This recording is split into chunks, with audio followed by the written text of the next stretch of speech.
So I was in the shower, I was cleaning my ass and making all sure all sparkly, spanky clean. I'm not the funny one, I'm the pretty one. Cock shots. I just checked myself out. Candles, music, wine, and then lube up and get on top. The glory hole's like a dick theater. I've imagined your family. Which means your pants had better come off. Mama needs playtime. We're not sluts. We just love love.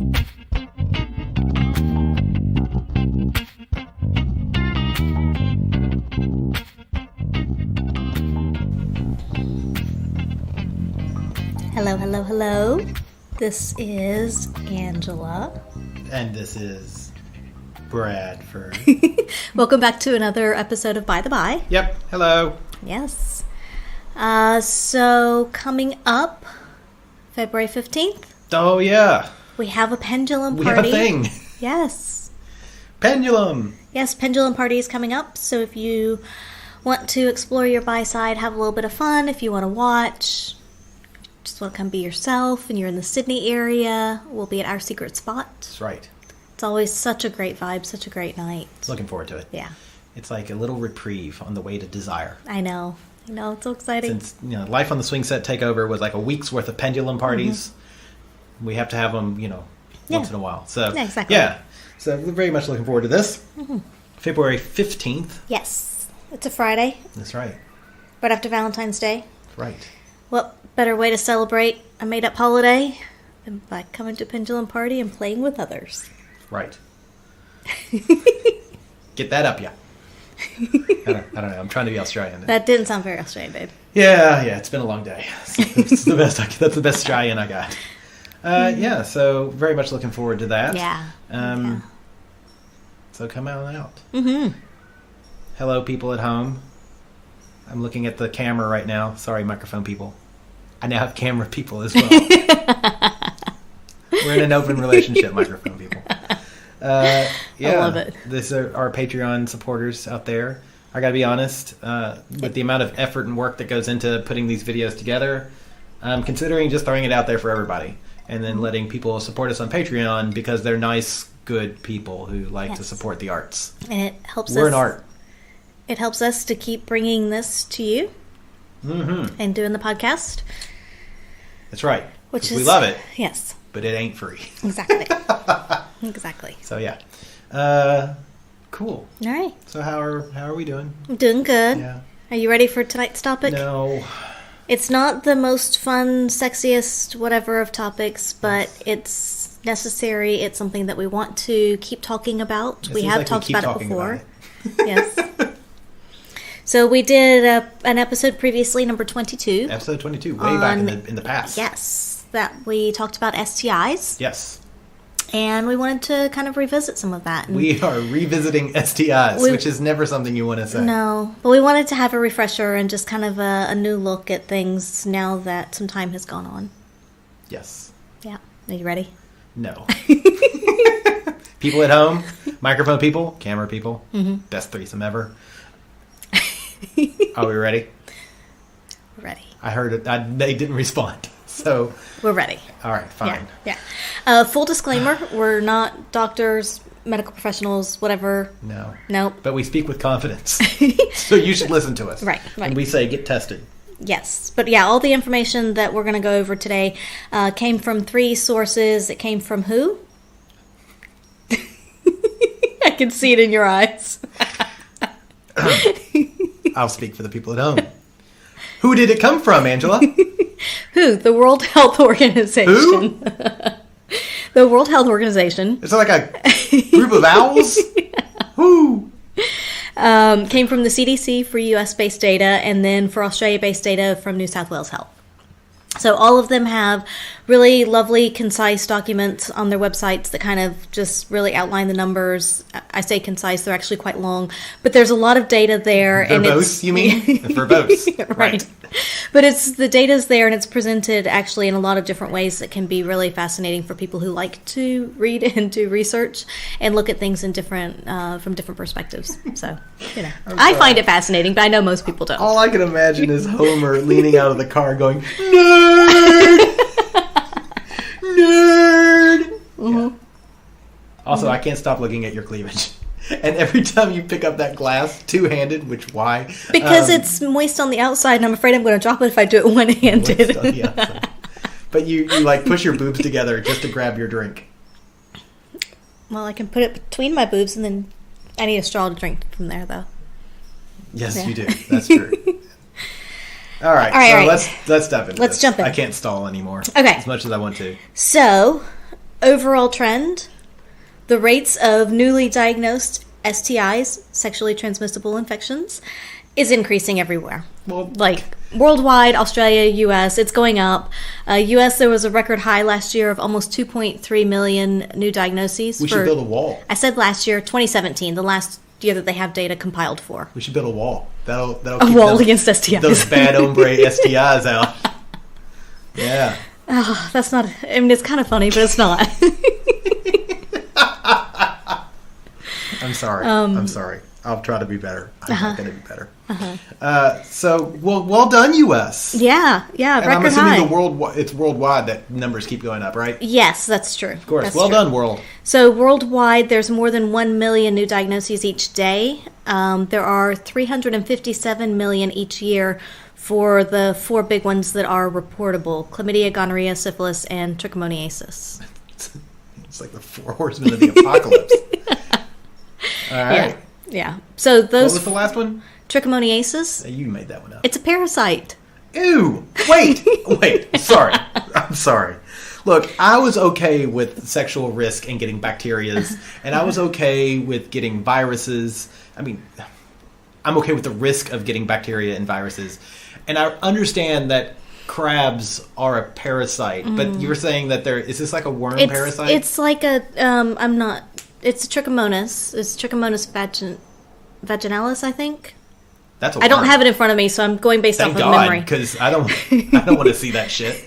I say I'm going based off memory, so I could be wrong, but yeah, I think it's Trichomonas vaginalis is the That sounds parasite. like a worm. So, but yeah, it's What does it do? It's not the big 3 are chlamydia, gonorrhea, and syphilis out of those 4. So it's not near as much, but I mean it is. Did you just insult the worm?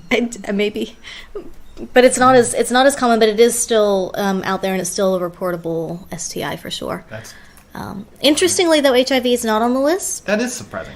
But that's because these are reportable to the government. I know at least here in Australia, HIV is reported to the Kirby Institute. Don't know about in the US. I'm not sure what is necessarily reportable there. But anyway, are you okay? Yeah, I'm okay. I'm listening, and so the people at home can know. I'm also looking up to see if I can find an image of Trichomonas vaginalis. Oh, it's cute. No, it is. It looks like little. Well, it looks like you could cut it up and put it in pasta for like a. Yeah, it looks like a little All scallop. right, I need to come take a look at this Yeah, here. it's cute, and they make the giant microbes, the plush microbes. See, look at it, cute. Yeah, It almost looks like, well, that one picture anyway looks a bit empanada-ish. that's it. It looks like an empanada or a fruit pie. Yeah. Ooh, I could use me a fruit pie. Okay, so All right. Back on my side of the table now. yeah. Wow. So, yeah, it might be cute, but you don't want it. No, I don't want that shit. Okay, sorry. Please continue. I'm listening again. Okay, so basically, as you've already alluded to, most STIs are either bacterial or viral. Sorry, so, spoiler alert. Yep, so bacterial ones, chlamydia, gonorrhea, syphilis are all examples of that. Viral, good examples are HIV, HSV, herpes simplex virus, and HPV, human papilloma virus. Oof. So we'll get into a little more about all of these shortly, but basically bacterial ones can be treated with antibiotics, except for the new antibiotic-resistant strains of gonorrhea. You are just a world of Which we'll positive also news, aren't you? talk about. The viruses can't necessarily, they're not curable, but they can be treated and managed, and it's, not such a devastatingly bad thing anymore. Cool. So. All right, so you're making it a little better. Okay. You will Where be we happy start? to know. Yeah. Will I? Well, let's first talk about, because we mentioned that the rates of STI diagnoses is going up continually. Basically So is every the world population. right every year it's going up. So Is the percentage always the same? Are we going up linearly? I don't know that. Well, I'm disappointed, and so are the people at home, aren't we? But I was saying, and the question, You're another the question, scientist on this one. Like, I'm just a goofy guy. another reason that it could be as well is that the notification rates are going up, but it could also be because some of them are reportable, so those they have to report. Some of them they don't. So our rates. The dog's not happy either. I know.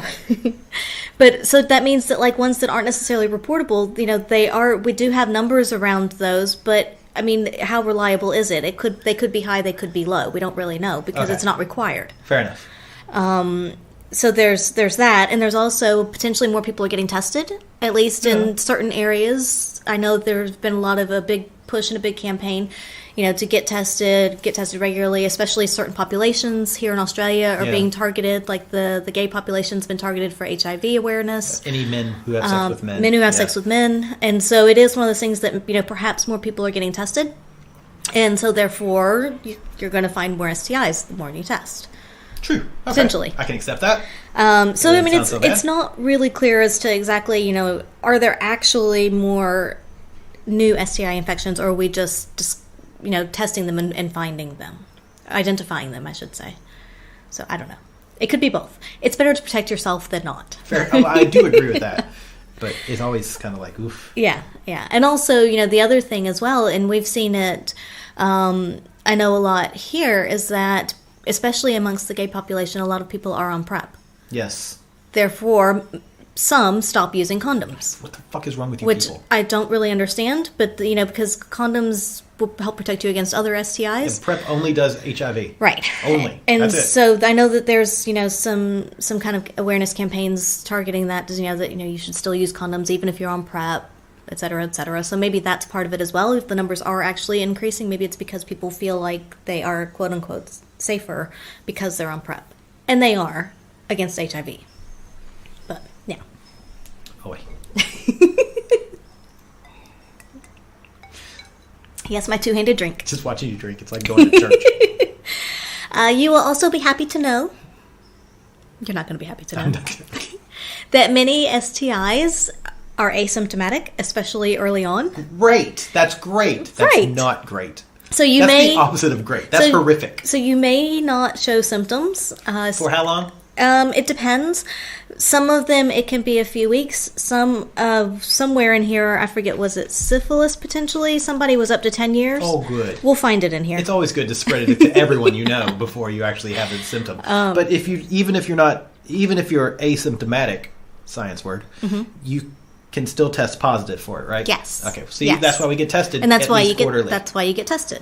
Yes. And as I say, we get tested generally about quarterly, depending on how many partners you have and how frequently you're having sex with people. That may vary for you. It could be quarterly, 6 monthly, yearly. Just depends on what your relationships look like. Yes. But with some regularity, it's good to get tested, because even if you don't have symptoms, you can still have an STI. So, yeah. And it's really important to know if you do, not just for passing it on to other people, but for your own health. They can have a lot of really negative consequences. Besides things like chronic pain, if you're pregnant, you could pass an STI along to your child, many of them. Probably most of them, I don't really know, but I would assume most of them. Most of the children or most of the STIs? STIs. Okay, just checking. There could Some be... people would call children an STI. I would tend to agree. I'm not one of those people. I am. I am. But that's a disease that you have for like more than 18 years. Yeah. It's expensive to. Yep. Yeah. But also, if you leave an STI untreated, it can also lead to infertility. So if you do want children down the road, that could be a really big problem. A lot of damage to different organs. So there's basically, you want to find out if you have something. That way you can manage it. If it's a bacterial infection, you can likely take care of it. If it's viral, you at least want to be able to manage that and also reduce the risk of spreading to others. So that's why it is really good to get tested. Get tested regularly. Know your status, whatever it is. Doesn't matter. Just know what know what it is and deal with it. Yeah. Generally, STIs are more common in the younger population, but that is going up in the elderly population. The numbers are increasing there as well. So still more prominent amongst younger people. But just because you're older doesn't mean that you're immune and that you can't get an STI. That's right, because the STIs are running rampant in Yep. old folks' homes. Yep. Well, also the age group of 30 to 44 years, there are some STIs that are a lot higher in that age group than any others. Well, Which is yes. right where we are. I'm quickly trying to get out of that age range. I'm working on it. I know. 5 more years, and I'll be STI free. Lower risk? Lower risk. That's right. I mean, I'm already STI free, but Right. Yeah. boy. All Okay. right. Woo. So that's that. That's page 1 down. Now page. And you know, so the other thing to keep in mind as well when we were talking about the reasons why STIs may be increasing as well is a lot of people, because there is more of a push for people to get tested, that testing is more available than it used to be at one point in time. And so it might be easier for people to get tested, again, potentially increasing the numbers. So anyway, just something I thought of right there. Anyway, food for thought. So should we move on to specific STIs? Well, you know what? Because it's exciting. Let's spoil ourselves. Let's start Yeah. with a specific STI. So we'll start with chlamydia. Oh, good. Because The hardest STI is to spell. You think so? Can you spell it? God damn it. Chlamydia. CHLA Media. MIDEA. IA. CHLAMY Oh, yeah, that is a Y. DIA. Ah, damn it. Yeah. There is a Y in there. There is a Why? Y. Why? Why did I contract chlamydia? I didn't. No. Yeah. But so chlamydia is a bacterial infection. Okay. Bacteria is good. That means you can kill it. Right. It's also largely asymptomatic for many people. Of course it is. So that's why you need to get tested. When I because get it, you what may did not I know. get? What do we win? For males, it infects the prostate, the urethra, and the testes, and for women, the cervix, uterus, and the pelvis. Well, those are just bad things. So, I'm expecting it burns when I pee. I imagine. It doesn't burn when I pee. Right. But if I were to have chlamydia. Right. Yes. Okay. But yeah, so chlamydia is the most common treatable STI. Oh, that's good. So it is common, but I mean- it is very treatable as well. Okay, that's work out. Over a long period of time, but over the past 20 years, the rates of chlamydia have more than tripled. Jeez. So it's really, really gone up, and Use it's a a lot more condom, prevalent. In Australia, there's around 380 to 385, depending on if you look at 2016, 2017, people that have were new diagnoses of chlamydia per 100,000 people. Oof. So for comparison, the U.S. was 528 per 100,000, and that equated to a total of 1.7 million cases in the U.S. in 2017. Holy jeez. So that's a lot. That's a lot. Yeah. And that is, definitely increasing. Highest risk for people that are 15 to 24 years old. It is more prevalent in women than men until age 30. Then it flips. Wonder why. Then it's more prevalent in men. Wonder why. My guess, Uh-huh. and this is purely speculation, but my guess would be that women, once they hit 30, maybe have had or are having a child and might be less likely to have sex with multiple partners, whereas the men folk don't do that. Potentially. I don't know. That's pure speculation. I don't know. Or maybe by the time you get to the age 30, you're a little bit older, maybe women are a little more careful about using condoms and protection. I won't doubt that. That women get smarter with age. Men, we just stay dumb. We dumb. Yeah, I don't know why that is necessarily, but Interesting. it is. And then approximately 50% of men and 80% of women diagnosed are asymptomatic. So that's why it's one of the reportable diseases, because otherwise you would have no idea. What? Why is that different, I wonder? 50% of men asymptomatic and 80% of women? I don't Why know. are women more asymptomatic? Don't know. Easy for me to say. I don't know if it has anything to do with immune systems, if it's that maybe, is it one of those things that men don't get tested until they have a symptom? Which could potentially be a while, or I don't know. Is it actually a genetic gender difference, or is it a behavioral gender difference? That's interesting. I don't know. Cool. Yeah, I don't know. But that's what they says. That's what the data says. I did read something not too long ago that said that women, when they're fertile, are less, their immune system isn't as strong Yes, I remember that. Though it was a podcast, is what we were listening to. It was another podcast. And The Science of Sex. Yeah, it's right. Yes. Which is a good podcast. Check that one out when you're done with this one. But yeah, they were talking about because the women have this foreign body called sperm that comes into them. And they don't want their bodies to kill it, so they're Yeah. So what was it? Was it IgA, immunoglobulin A? Was that the one? maybe that's also a grocery store. I think it was. Yeah. Maybe it was super IgA. But there was an immune. You're right. There was an immune response Yeah. that was dampened when they were fertile, so that way they could accept the sperm and have an embryo implant potentially and whatever. It's fascinating. It is fascinating. I'd forgotten about that. Yeah, yeah. That was on Science of Sex. I'm pretty Yes. sure. Good podcast. Like I Yeah, said, it was check 'em good. out. It was really good. Tell them we sent you. They don't know who we are, but that's okay. Well, if you tell them we sent you, they might learn who we That's are. true. That's true. So moving on to gonorrhea. Oh, good. Yeah. This is just So gonorrhea is another bacterial infection. yay, curable. Yeah, mostly. Except that there are some antibiotic-resistant strains that are coming up. Oh, good. Super gonorrhea. So, yes. Sugo. Sugo. Super gonorrhea. I don't think that's an actual term, Sugo. but... It could hashtag Sugo. It'll Right. trend. Yeah. So it is generally treatable, except for, those super strains, but it's okay. We're going to not worry about those So for are now. we separating diagnoses between gonorrhea of the genitalia and gonorrhea of the throat? So in the I numbers, guess no, chlamydia as well. they lump them all together in the numbers. But if you actually go through the reports that are on the websites, they do separate out the numbers that were gonorrhea of the throat versus genital. And actually, it's a relatively low number, but still higher than I would have expected.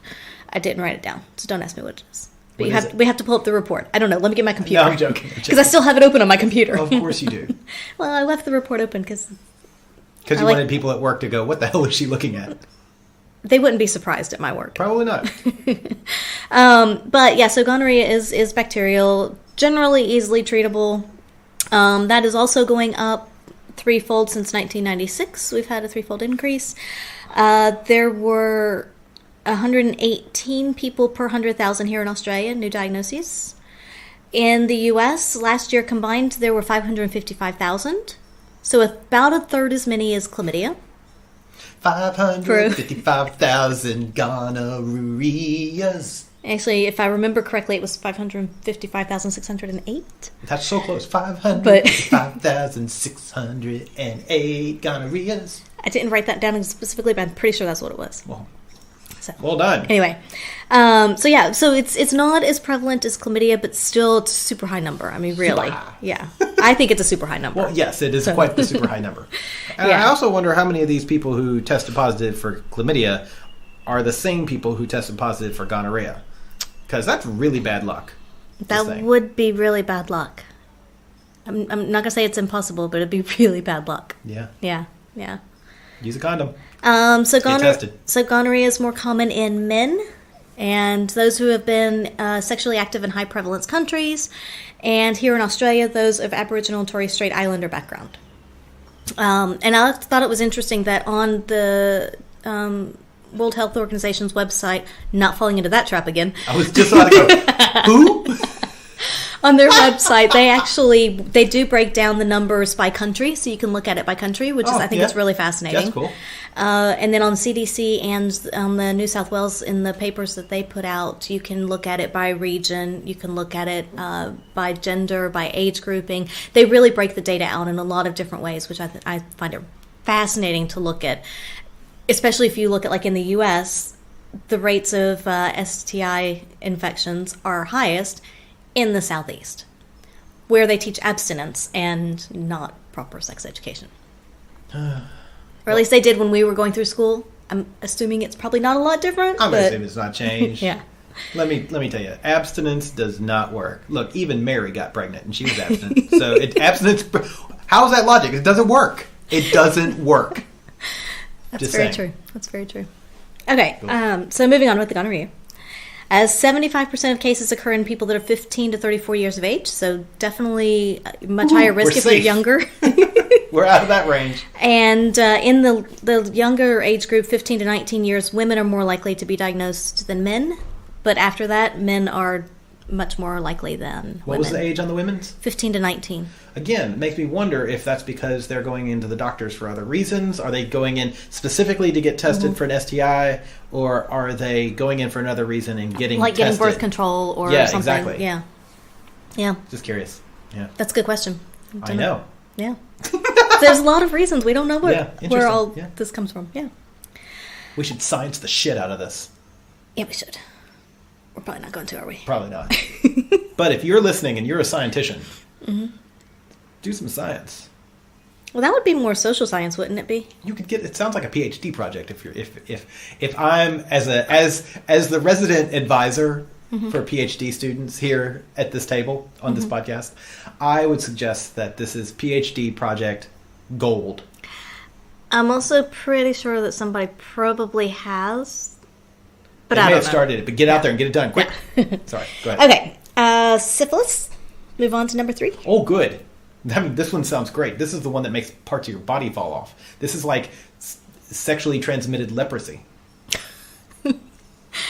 It's one way to look at it. I'm not shaming. I'm just saying. Ew. Yeah. So it's a bacterial disease as well. It can cause sores on the genitals, cervix, and the mouth. And it can get your nose. This to is fall the off. one, I thought it was syphilis, I wasn't sure, but this is the one that can arise up to 10 years after the original infection. That's crazy. 10 What's years. it doing all that time? It's latent. It's just not... Is it like when a bacteria goes on holiday? Yeah, kind of. Yeah. It's just hanging out, It's floating around. latent. Is that science words for lazy? Because if so, I am latent. It's just hanging out. It just doesn't want to do any It's work. playing the PlayStation. It's a latent bacteria. It doesn't really want to like replicate or do anything, Yeah. attack anything. Yeah, it's just And then lazy. it's like, you know what? I'm done with this shit. Let's destroy this Or host. now. Yeah, let's destroy this host. He or she is not fucking nearly enough. So if left untreated, it can cause serious irreversible damage to the brain, spinal cord, other organs, as you mentioned. Can you die from all STIs? Like, could you die If from you left gonorrhea them or untreated, chlamydia? if you left them untreated, I don't see why not. Actually, yes, you can, because somewhere in one of the papers they actually had how many deaths were attributed to the STIs. I mean, it was a very, very small number because most people, if they didn't treat it, it makes you more susceptible to other infections. Yeah. So then you're more likely to die from something else. But there were a handful of deaths. I mean, not many. It really was, I think, like a handful of deaths attributed solely to the STIs. If left untreated. But I mean, I suspect, not knowing, but there are probably people that didn't have access to health care and that kind of thing. Because it seems like at some point along the way, if you were really sick, you would get help. It was one of those things we But- gave the Native Americans was syphilis. And it killed them. Plus, in We that gave them syphilis. I know we gave them smallpox. because in the episode of Buffy the Vampire Slayer where Yeah. it's the musical, Xander, who I can't come up with a better person to get syphilis, but Xander got syphilis, and then actually in an earlier episode he gets syphilis, but then Anya sings his penis got diseases from the Shumash tribe, which is a great. I mean, Oh my god. Yeah, I mean it's funny. I'm just saying. Well, Most of my U.S. history comes from Buffy the Vampire Slayer.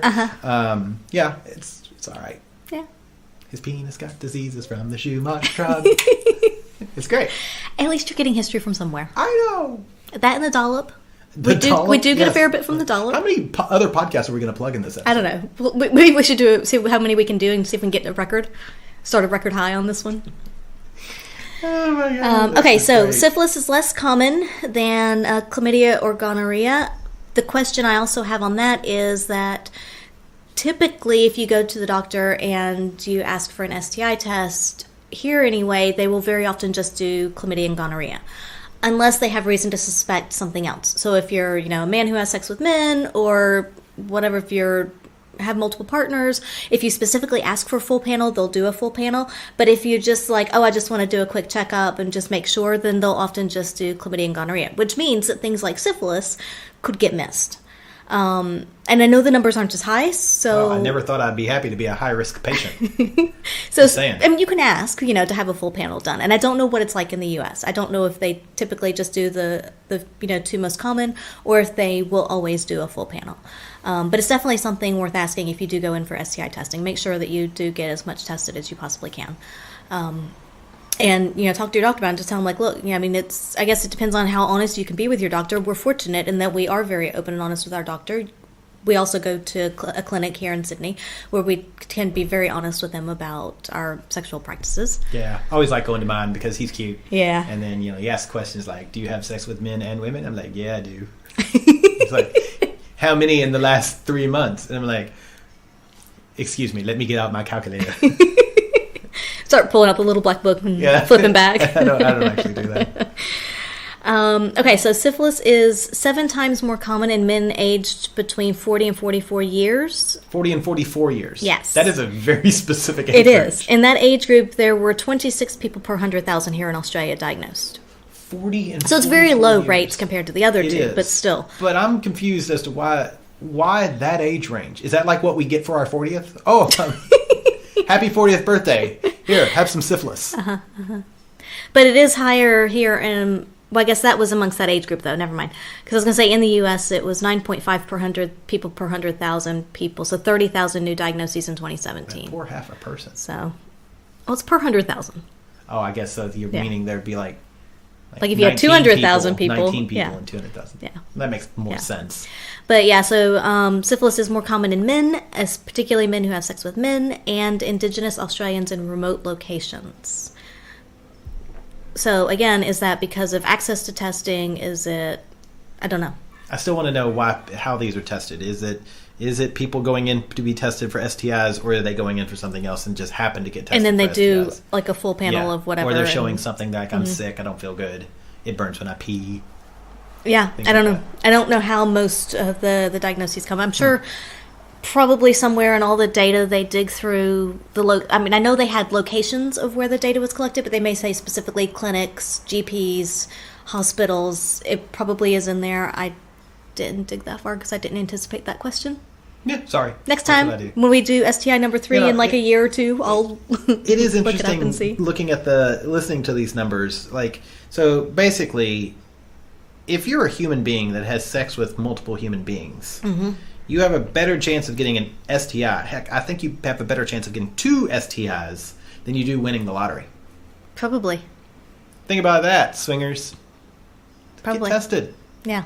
Sorry. Yeah, I because sound like a broken record. Well, because you protect not only yourself and your partner and your partner's partners, but you protect the whole community, and it's. I mean, ultimately, it just spills out and out and then and you become out, a pillar of the community, and you become a superhero because all pillars of the communities are superheroes. There. Get to wear I a said cape it. and everything. Yeah. Spider-Man doesn't have a cape. Fair enough. Fair enough. Now they did Black Panther. Yeah. Punisher. Anti-hero, but he's still a hero. Right. Just saying. All right. So moving on to the one that we heard all about growing up. The bad AIDS. The bad AIDS. Yeah. HIV. So HIV is a virus, a human immunodeficiency virus. It is quite manageable now with retroviral drugs. Yeah. And so it's actually... Because now isn't it true if you're non-detectable, you're non-transmissible? Right. That's amazing. Yeah, it is very much manageable these days. Of course, growing up, it was the big bad. It was, if you have... It's why our generation is terrified of sex. Yeah, if you have sex, you're going to get HIV, you're going to die. Yeah. That was it. It was like, wait, no. If you have sex, you're going to get pregnant, you're going to get HIV, and you're going to die. Yeah, exactly. That's like the worst trifecta ever. Yeah, so that's what we grew up with. If left untreated, it is very bad, but there are a lot of treatments out there. It's really easy to keep it. I say really easy. It can be managed and kept under control. Yeah. So the antiretroviral drugs, they're not a cure, but it keeps it slows the progression to AIDS, and many people will never actually develop AIDS, from what I read. Nice. That's nice. That's yeah. good. I like that. But men aged 30 to 34 years have the highest new HIV rate at 18 per 100,000. Women are also more likely to be diagnosed in that same age group than any other age group, but it's 1/5 the rate of men. Wow. So men are a lot more likely to be diagnosed with HIV than women are. And I think I know here, at least in Australia, there's been a big push to eradicate, new diagnoses of HIV, transmission of HIV. They've been targeting the gay population for that. Yes. It has drastically reduced, which is great. The problem is that heterosexuals make up 25% of new diagnoses because they're not getting the word. They're not They're not understanding. testing. They're not testing. They're not realizing that they're still at risk as much anyway. And so I think it's still, as a virus goes, there's still a stigma of it's a gay man's disease. Well, it's interesting because I remember growing up. I mean, it was the quote gay plague. Yeah. And it was very much there was that conservative side that was very much, let's just let it play out. It's a gay man's disease that will take care of a quote problem. And it is interesting to look at that and see that mentality is still sort of, it is purely a gay man's disease. Yeah. And it's really depressing to see that now 25% of new cases are heterosexual. Right. And that was here in Australia. So I'm going to assume it's probably similar in the U.S. and worldwide, but I don't have that specifically. It seems like everybody should get tested, no matter who you have sex with, but whatever. Yeah, because when you look at, the heterosexuals being 25% of the new diagnoses, that's not just heterosexual men. That's women too. Yeah. And I think that's I'm not going to say a forgotten population, but it's definitely one that's not targeted to say, hey, be careful, because besides all the other STIs, there's also this. Like, you need to be aware of everything. Anyway. Jeez. Yep. So now this is a fun one. Good. Is this the worm one? Was this the empanada? No. Herpes. Oh, yeah. So HSV 1 and 2, herpes simplex virus 1 and 2. There's two different, there's actually more, but two most common strains of herpes. Yes. There's HSV 1 is what you'll typically know causes I can't even say it, cold sores. Okay. On your mouth. Yep. And HSV 2 typically causes sores on the genitals. Right. But not always. Of course. So HSV 1, if you pass HSV 1 to someone else and they become infected, it can cause genital herpes for them, genital sores for them. Well, that's unfortunate. Yeah. And you can also have cold sores that are caused by HSV 2. Much less common, vice versa. It's much more common for cold sores to be HSV 1 and genital sores to be HSV 2. Gotta be honest, I really don't like the sequel to HSV 1. I thought they should have just left it as a standalone. So, all right. So but they're very closely related. But can you have it and not have cold sores? Yes, you can. Never, ever have cold sores? Because I had a partner who had HSV 1 and we kissed occasionally. And so, but I've never had a cold sore. Right. And you've also never tested positive for it. That's right. I forgot about that. So that's you didn't get important. But how's that even possible? But that's like saying that every time you have sex, you're going to get pregnant. No, I know that, but... So just because you kissed and just because you had sex, you didn't get it. But we did have sex and kiss a lot over a period of years. So either you were not exposed to viral particles, maybe your body defended them before they could take hold. I'm immune. I wouldn't go that far. I'm invincible. I'm kidding. Wouldn't go that far. My fucking cape. But yeah, I mean, just, it is, you are more likely to contract HSV when someone is in a period of viral shedding, which is typically when they have the sores. Viral shedding. There is nothing positive about that. I don't want my viruses to shed. I prefer them to have matted hair and look like grrr. Right. Sorry. Viral shedding, that is not a pretty phrase. It's not a pretty phrase, but that's typically, when you have an outbreak, though, when you have an outbreak and you have active sores. So when you start to feel the first tingle of a cold sore until you get new skin healed up over it. Wow. That's when that's the biggest period of viral shedding is during that time. So that's when the virus is replicating, it's trying to go out and spread its viralness, whatever. Spread its little virus wings. Yeah. Go forth, little virus, and multiply. Don't. No. But yeah, just because you do kiss someone that has HSV 1 or 2, just because you have sex with someone that doesn't necessarily mean you're going to get it. It does mean you have a much higher chance of contracting it, but it doesn't mean that you're going to. However, there was one number that I saw that approximately 75% of, I think it was infections in Australia, were HSV1. Okay. And it is more common in women than men, and it's considered one of the more common STIs. It's expected that 1 in 8 people carry the virus, so it's not that high. Okay. But it's still pretty significant. I mean, 1 in 8 people, look around. That's a lot. Yeah. It is a lot. Over time will go away, or once you have it, No, once you have it, you always have it. Interesting. But again, so for many people, it's not like you have constant outbreaks. Right, yeah. And they're intermittent and they're manageable. For people who do have more frequent outbreaks or who just say this doesn't work for my lifestyle or whatever, you can take antivirals and keep that. It's basically, what do they call it, suppression therapy? Yes. Where they keep it, keep the viral load suppressed and keep it weakened, and that way you don't get the outbreaks as frequently. That's like Valtrex. Yeah. That's the other thing, is that it can be latent or asymptomatic for a long time as well. So a lot of people, may test positive at some point for it, or may have a cold sore. They've never had a cold sore before. And if you're married and monogamous, they may say, oh, well, you cheated on me. But actually, it could have had it for a very long time before and didn't actually know about it. Interesting. That's fascinating. But that's, again, get tested. Yeah. So. And it's interesting, too, because, we've played with people who have tested positive for both HSV1 and HSV2. And we've also heard podcasts where there's a lot of shaming. And I think that's due to ignorance. But I think there's a lot of people out there who they like to stay in that perpetual state of ignorance. Right. So rather than educate themselves, they just shame and mock. And that's really a bummer. Yeah, it is.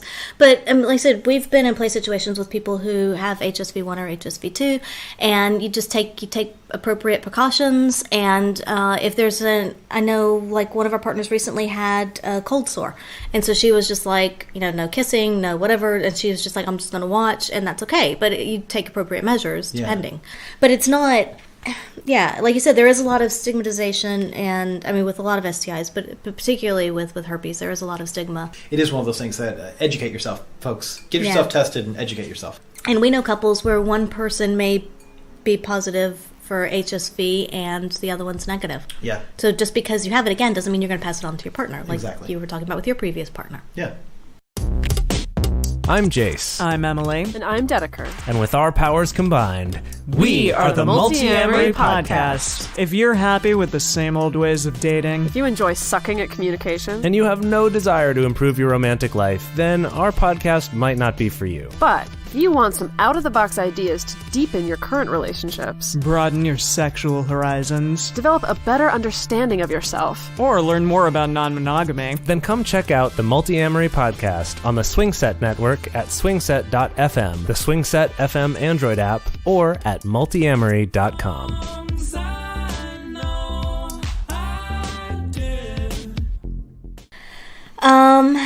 Okay. So we have hepatitis B. Oh, good. It's my least favorite trilogy. A, B, C? Hep A, Hep B, Hep C. Uh-huh. Yep.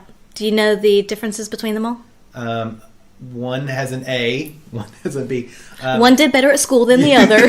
One, just average. One you get from poo. That's the one that they keep recalling the romaine lettuce for. Hepatitis A is spread in food and water, and can be spread through feces, which is like why when we went to South America, that's right, we had to get hepatitis A vaccines. Right. We did. That's right. And it was also suggested if you do a lot of rimming that you also get hepatitis A vaccine. Which is why I got my hepatitis A vaccine, because blah, blah, blah. Hepatitis B is considered to be STI. The STI, right? Yes, because it spreads through blood and bodily fluids. Okay. And Hep C is the one you get at the hospital. You get it at the hospital? Well, isn't that the one that while we wear all the PPE at the hospital? Well, I mean, that amongst other things. Hepatitis C is only spread by blood. Okay. And it is a chronic infection, so it's not one that you're going to be able to clear. Okay. I mean, I guess they're all viruses, but yeah. So Hep B, though, so I'm pretty sure, I know I have. You've probably had a vaccine for it because working in laboratories. Yes. A lot of people that work in laboratories and do work with blood will have vaccinations for hepatitis B. Yes. So I know that we've had A and B. C, there's no vaccine for, so. Come on, science. Just got to be safe. Work hard. Yeah, but Hep C isn't a STI. Right, it's not. Okay. No, because it is only spread by blood. Okay. So, yeah, hepatitis B, the incidence, it's not reportable, so the numbers are kind of not 100%. But the notification rates did fall since 1996 here in Australia, pretty significantly, about by half. And so now we're down to 25 notifications per 100,000 people. And that is largely attributed to a vaccination program for children. Look, we all know Jenny McCarthy tells us that vaccines do not work. If you're an anti-vaxxer, just stop listening right now. Yeah. We don't need you. Yeah, there's a big childhood vaccination program here in Australia over the last little while, and that has greatly reduced the risk and the numbers of Which is fantastic. Disease. Yeah. I mean, because let's be realistic. Vaccines are what we like to call science. And if you don't believe in that vaccines work, and you don't believe in climate change, you just might be president of the United States. Just saying. Just saying. Yeah. Mm-hmm. Vaccines work. Yeah, they Get do. vaccinated. Get your children vaccinated. So here I love the... Sorry. Yeah. You showed me this today. The CDC reported the side effects. Side effects of vaccination, which were old age, gray hair, and loss of teeth. Like, this is fucking genius. This comes from the same group that has a zombie preparedness, zombie apocalypse preparedness pamphlet. I love it. Yeah. I love whoever's doing marketing for the CDC right now. Keep doing, you're doing the Lord's Admittedly, work. that was a headline. I didn't actually read it to see if it was true, but I like it either way. It's fine either way. Yeah, look. It sounds like something somebody's the got a CDC sense would of do. humor, and it's great. I love it. All right, sorry. Please continue. So yeah, hepatitis B in Australia, the rates are highest in rural indigenous populations and immigrants arriving from countries where it's endemic. It's very common in Asia and Africa. Well, that makes sense. Yeah. I think. So that's why, it's much more common in those populations and immigrants coming from those areas. Yep. You happy with that? Done with that? I'm not thrilled about it, but, I'm satisfied to have enough information to terrify me. Okay. Please continue. What do we have next? We have HPV, human papillomavirus. Oh, good. This is the one I know about. Of all of these, I know probably the most about this one. What do you know about it? We all have it, or everybody has had it, or most likely, statistically, you have had it and I don't want to say passed it, because it's not like a...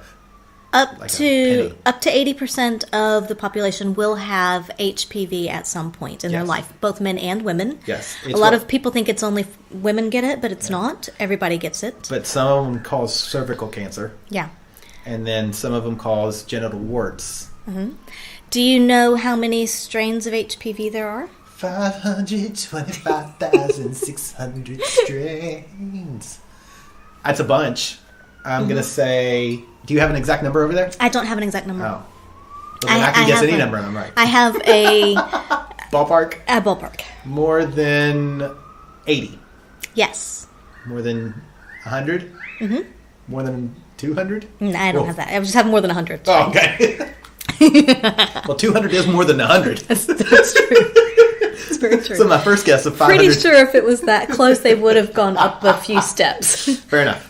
So 13 of those strains are known to cause cancer. Wow. 2 of them are the primary causes of cervical cancer. Jeez. Okay. So out of the 100 strains, 13 are bad, 2 are super bad. So How many of those cause genital warts? I don't know. Oh. Not sure. So what do the other ones do?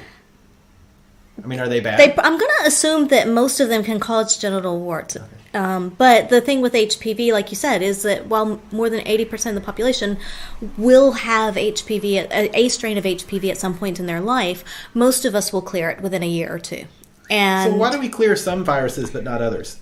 Or do I need a doctor? You probably need a doctor. Okay. Immune response. I don't know. If you're why a that is, doctor I don't know. and can explain to me why some viruses we can get rid of and some viruses we can't, please send an email, because I would like to understand that. And I don't really feel like going to WebMD, because the last time I went to WebMD, I found out that I had menopause. Mm-hmm. Mm-hmm. But you cleared that too. I did. It was amazing. I'm going to assume it has something to do with the viral structure, but I don't know. But yeah, so most people will clear the HPV without any issues. Many people don't even know they have it or have had it. So the vaccinations don't cover all of HPVs, though, right? No, they don't. It's like, aren't they up to like 13 different HPVs They- that they can vaccinate against? They cover some of the strains and the ones that are more common to cause cancer. That's good. And that is the other thing, that there is a vaccination for HPV. When we were in our 20s is when that came out, and they were only giving it to teenagers. And they remember that. basically said that you can only have it, or it's only effective if you get the vaccine before you have sex, which is why I think they give it to kids who are like 12 now or something like that. That makes sense. Because basically, then they were like, yeah, but by the time you hit 20-something, you've probably had HPV and cleared it, and so then you have a greater immune response against other strains later. Yeah, but still. I know. And It so, doesn't hurt anything, right? If you... right, but it wasn't cleared for people over a certain age. Only recently, like in the past few months, have they actually increased the age at which you can To get the 35. vaccine to 35. So you're still outside the fucking window. I'm still outside the but window. You could go to the doctor and pay for it, though, right? Because I know you can do that in the So States. last time I went, this past year when I went for my my PAP exam and all of that stuff, I asked them about it, and they were basically, oh, you've probably had it at some point, blah blah blah, whatever. And this was right before they increased it to 35, and so it was just before that, and they were basically like, it's not going to do any good. And so I asked several times, and they were basically like, no. Now, when I go this next year, I'm going to push a hell of a lot harder, and if I don't get it there, I'll go to the GP and ask for it. But because I do think that I'm willing to pay for it if they're willing to give it to me. Exactly. But I didn't think that I could get it. But now I'm like, really, if you're a sexually active adult, Especially in if the you're swinger 35 community. or if you're 39, really, does it make that big of a difference? Yeah, exactly. So, like I said, this next year when I go, I will push a lot harder for it and see I if I don't can want to be get negative, it. but you'll be 40 by then. I will be, and will have had my party. That's right. That's right. Yeah, so, but there is a vaccine for it, so if you have children, get them vaccinated. If you're within that window up to 35, ask your doctor about getting the vaccine if you've not had it before. I don't think it, Can I get vaccinated? Or is it only for ladies? Yeah. Yeah. So, yep, we've already talked about genital warts. Don't know how many strains cause it. I'm going to guess most of them probably can. And again, this is not notifiable disease, so the number of true infections is unknown. Another page done. Oh my God. But now we're down to the very end. Oh, thank God. Yeah. No more sexually So transmitted diseases. we're at Infections. We're at trichomonas. Oh, good. Which The was little empanadas. Yeah. They are the cutest of the STIs. Yes, but it is more likely to occur in remote and regional northern Australia, and it's also more likely to be diagnosed in Indigenous women. Why that is, not entirely sure. Does that mean that people here, there's not as many infections in more populated areas, so therefore it's not spreading as much? I don't know. And I don't know, there's a lot of reasons that could be, but we're not going to pontificate on that. Unless you really want to. No. So also, they do not consider thrush, hepatitis C, and bacterial vaginosis. Those are not considered to be STIs. I wouldn't consider those STIs either. No. Nor like UTIs. Right. But because you can get those from bad panties. Right. Yeah, an overgrowth of fungus and bacteria and that kind of thing. If you don't have breathable underwear, that's why breathable underwear is important. Cotton panties. Still At least like cotton the word and overgrowth. Overgrowth. when it comes to vaginas. Well, because we have bacteria in... I understand that, and I don't Things mind there. that. I Yeah. mean, I find them delicious. But anytime something has an overgrowth.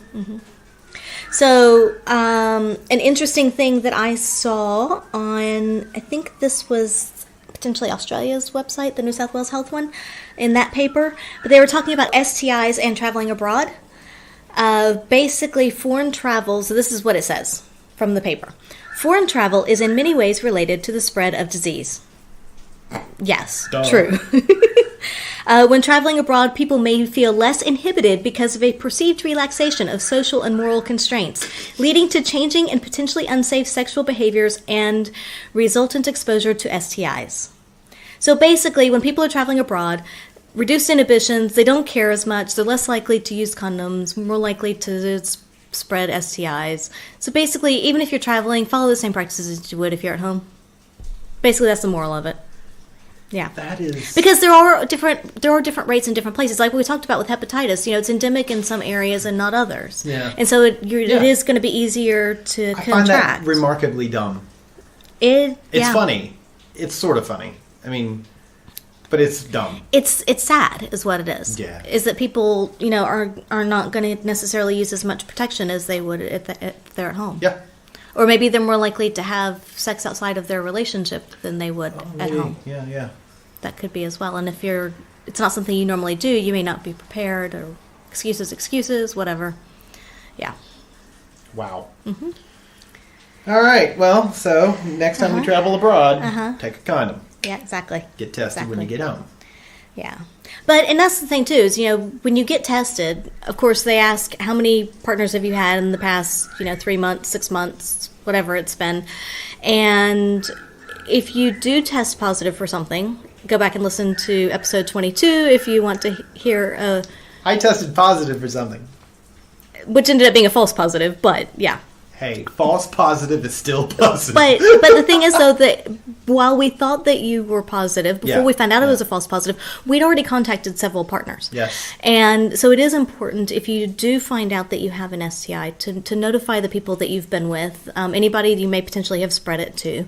If you cannot do it yourself because of different reasons. I mean, maybe you're no longer talking to the person, maybe you had a bad relationship, whatever it may be.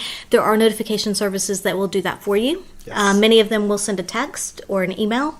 I've written a few of them down here. There's bettertoknow.org, letthemknow.org, stdcheck.com, thedramadownunder.info. Like that one. I like that one a lot. I know. endinghiv.org.au, checkhimout.ca, which would be Canada, right? Yeah.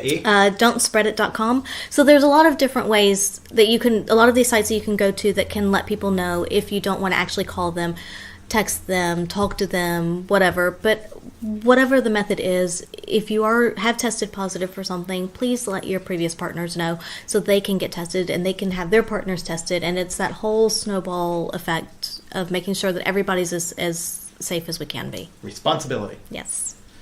Oof. Yeah.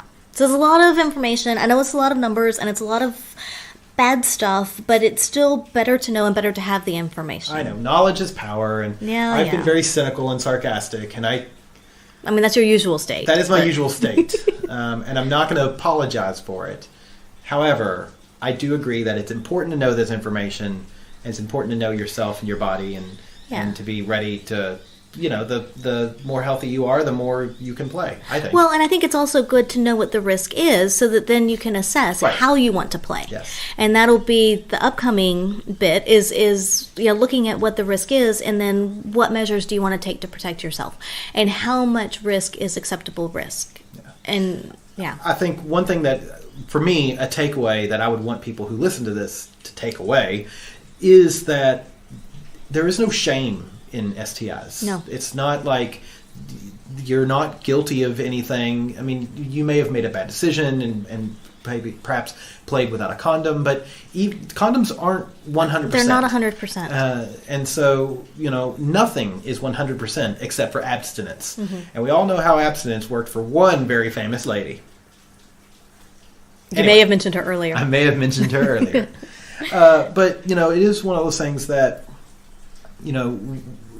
we should be very cognizant and cautious to not shame people for having an STI, because the more of a stigma we put on it, the less likely people are going to be to go out and get tested and then to talk about it.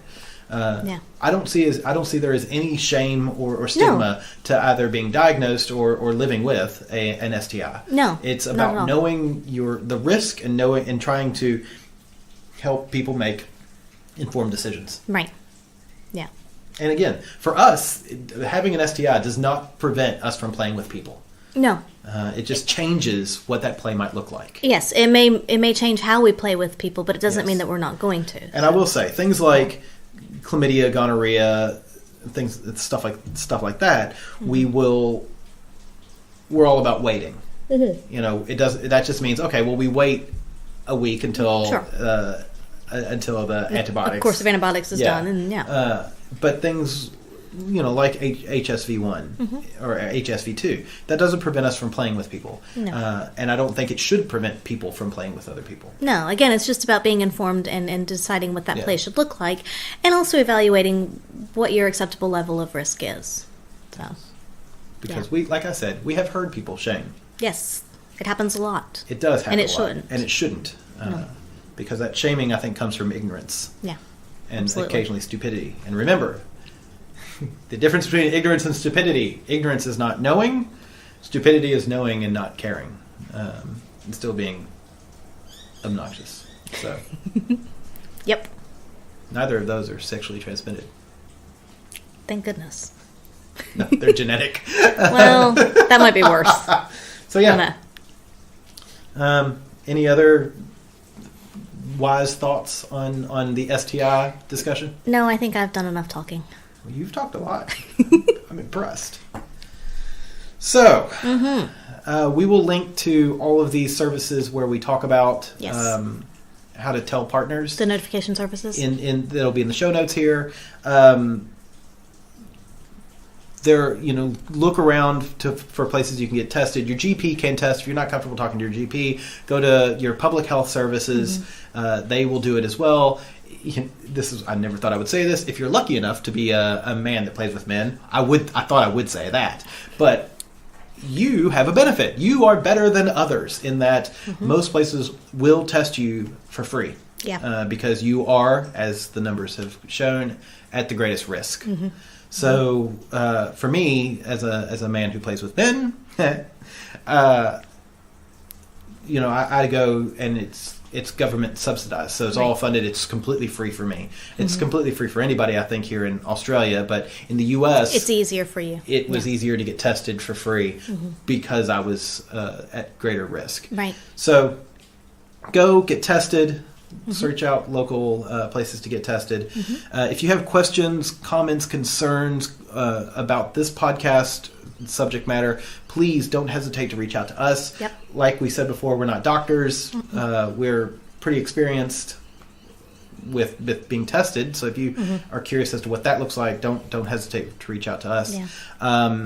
theatomsoflove@gmail.com or on any of our social medias, Instagram, on Twitter, and on Facebook at By the By Podcast. Find us on Patreon, www.patreon.com/bythebydpodcast. And also join us next week where we will be talking to Cooper S. Beckett. Yes, from Life on the Swing Set. Yes, from Life on the Swing Set. So we talked to him about how to have safer sex and what kinds of measures can be taken and that type of thing. So we just kind of pontificate a bit with him. On mitigating risk. Yes. That's basically what next week's podcast will be about. So, spoiler alert. I know. So thank you very much, and we'll talk at you guys soon. Yes, thank you. Hi, this is Jace, co-host of the Multi-Amory podcast. We offer new ideas and advice for multiple forms of love, everything from conscious monogamy to ethical polyamory and radical relationship anarchy. And you're listening to a Swing Set Network podcast. Find us and much more at swingset.fm.